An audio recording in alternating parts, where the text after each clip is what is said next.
Hello friends, welcome to my channel. আজকে আমি বেগুন দিয়ে পুঁটি মাছের পাতলা ঝোল রান্নার রেসিপি নিয়ে এসেছি। এইভাবে যদি বেগুন দিয়ে পুঁটি মাছের পাতলা ঝোল রান্না করা হয়, এক প্লেট ভাত কখন যে শেষ হয়ে যাবে বলতে পারবেন না। তাহলে চলুন দেখে নিই বেগুন দিয়ে পুঁটি মাছের পাতলা ঝোলটা আমি কিভাবে রান্না করব। তো এখানে আমি 200 গ্রাম পুঁটি মাছ নিয়েছি। এখন এই মাছের মধ্যে দিয়ে দিলাম পরিমাণ মতো হলুদের গুঁড়া, লবণ, মরিচের গুঁড়া, হাফ চা চামচের থেকে কম জিরার গুঁড়া। ছোট মাছের মধ্যে জিরার গুঁড়ার পরিমাণটা কম দিতে হবে। দিয়ে দিচ্ছি 1 চামচের মতো কাঁচা সর্ষের তেল।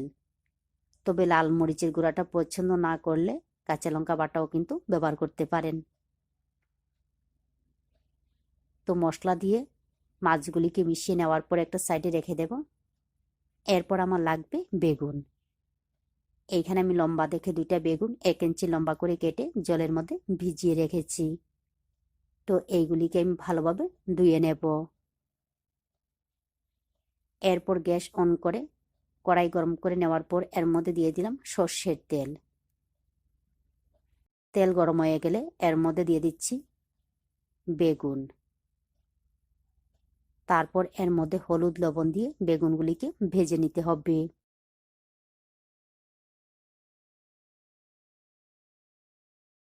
তো 5 থেকে 6 মিনিট সময় নিয়ে বেগুনগুলিকে ভেজে নেওয়ার পর এখন আমি এইগুলিকে নামিয়ে নিচ্ছি।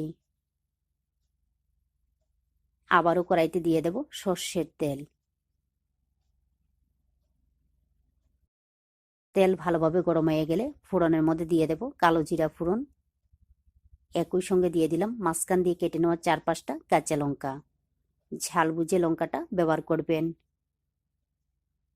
তো ফোড়নগুলিকে কয়েক সেকেন্ড ভেজে নেওয়ার পর এর মধ্যে দিয়ে দিলাম মশলা দিয়ে মাখিয়ে নেওয়া পুঁটি মাছ। এখন এইগুলিকে হালকাভাবে মিশিয়ে নিয়ে কম আঁচে কষিয়ে নিতে হবে। তবে ছোট মাছ বেশি সময় নিয়ে কষিয়ে নিতে হবে না, হালকা একটু কষিয়ে নিলেই হয়ে যাবে।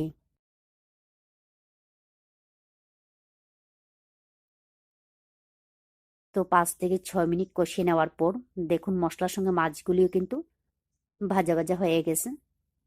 এবারে এর মধ্যে দিয়ে দেব জল। তবে লক্ষ্য করতে হবে মশলাগুলি যাতে পুড়ে না যায়, পুড়ে গেলে কিন্তু তেতো ভাব লাগবে।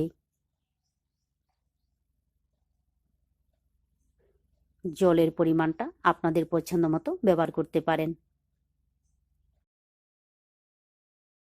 ঝোলটা ফুটতে শুরু করলে এর মধ্যে দিয়ে দিলাম ভেজে নেওয়া বেগুন। দিয়ে দিচ্ছি বেশ কিছুটা ধনিয়া পাতা কুচি, ফ্লেভারের জন্য 2টা আস্ত কাঁচা লঙ্কা। শীতকালে ধনিয়া পাতা দিয়ে মাছের ঝোল রান্না করলে এর স্বাদই থাকে আলাদা। এইগুলিকে হালকাভাবে মিশিয়ে নেওয়ার পর কম আঁচে ঢাকনা দিয়ে রান্না করব।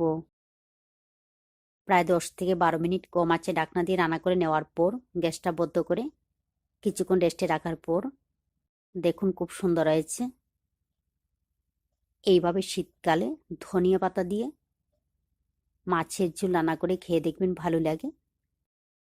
ভালো লাগলে অবশ্যই লাইক, শেয়ার এবং সাবস্ক্রাইব করবেন। আপনারা ভালো থাকবেন, সুস্থ থাকবেন আর আমার নিত্য নতুন ভিডিও দেখবেন।